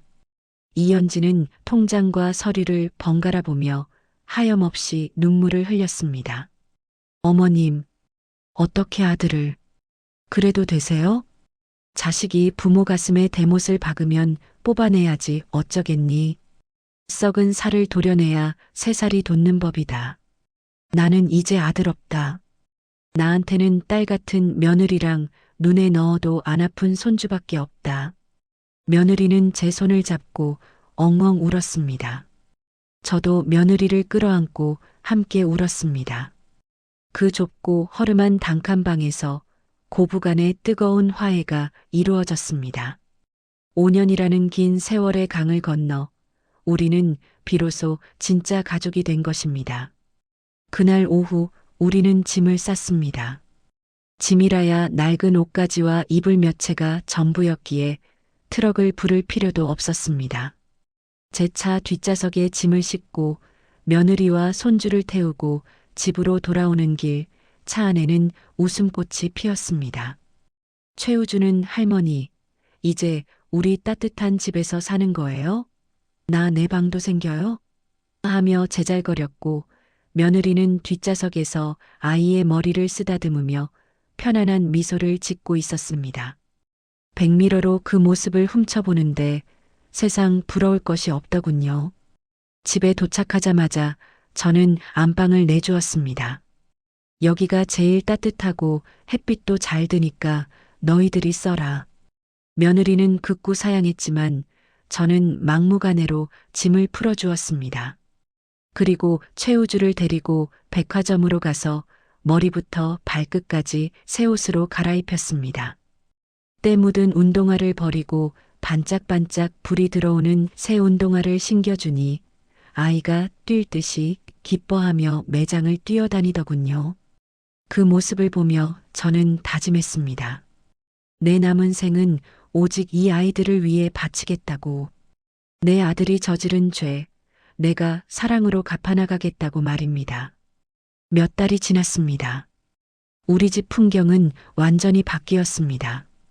적막감만 감돌던 거실에는 우주의 장난감이 어지럽게 널려 있고 저녁이면 며느리와 제가 함께 요리하는 도마 소리가 경쾌하게 울려 퍼집니다. 이연지는 다시 학습지 교사 일을 시작했습니다. 어머니한테 빚진 거 다 갚으려면 열심히 벌어야죠. 하며 웃는 며느리에게 저는 갚긴 뭘 갚아. 이게 다 내 돈이다. 하고 핀잔을 주지만 씩씩하게 일하러 나가는 뒷모습이 얼마나 대견한지 모릅니다. 아들 최준호 소식은 간간히 들려옵니다. 지방의 어느 공사 현장에서 일용직으로 일하며 근근히 먹고 산다고 하더군요. 처음에는 찾아와서 돈 좀 달라고 행패를 부리기도 했지만 제가 경찰을 부르고 접근 금지 명령을 들이밀자 이제는 얼씬도 하지 않습니다. 가끔 마음이 약해질 때도 있지만 그때마다 저는 손주 우주의 맑은 눈망울을 보며 마음을 다잡습니다. 자식을 망치는 건 맹목적인 사랑이고 자식을 살리는 건 때로는 냉정한 채찍질이라는 것을 뼈저리게 깨달았으니까요. 어쩌면 그 녀석도 바닥을 기어봐야 진짜 세상 사는 법을 배우겠지요. 어제는 우주학교 학예회가 있었습니다. 무대 위에서 율동을 하는 손주를 보며 며느리와 저는 나란히 앉아 박수를 쳤습니다. 며느리가 제 손을 꼭 잡으며 속삭이더군요. 어머니, 감사해요. 저랑 우주 지켜주셔서요. 아니다. 내가 고맙지. 모자란 시어머니 용서해주고 이렇게 곁에 있어줘서. 우리는 서로를 바라보며 웃었습니다. 피 한 방울 섞이지 않았지만 우리는 그 누구보다 끈끈한 가족이었습니다. 아픔을 딛고 일어선 가족, 상처를 서로 보듬어주며 단단해진 가족. 이것이 바로 제가 찾은 진정한 행복이었습니다. 여러분, 세상에 영원한 내 편은 없다고들 하지만 저는 믿습니다. 진심으로 대하고 잘못을 인정하고 책임질 줄 아는 용기가 있다면 우리는 누구나 다시 시작할 수 있다는 것을요. 비록 제 아들은 잃었지만 저는 더 귀한 딸과 손주를 얻었습니다. 이 늙은이의 파란만장한 이야기가 지금 힘든 시기를 겪고 계신 누군가에게 작은 위로가 되었으면 좋겠습니다. 가족이라는 이름의 무게, 그리고 그 소중함을 잊지 마시길 바랍니다. 오늘 저녁 메뉴는 우리 우주가 제일 좋아하는 갈비찜입니다. 이번에는 아들 놈 주려고 만든 게 아니라 내 진짜 가족들과 오순도순 나눠 먹을 생각에 벌써부터 군침이 도네요. 그럼 저는 이만 시장 보러 가야겠습니다. 다들 행복하세요.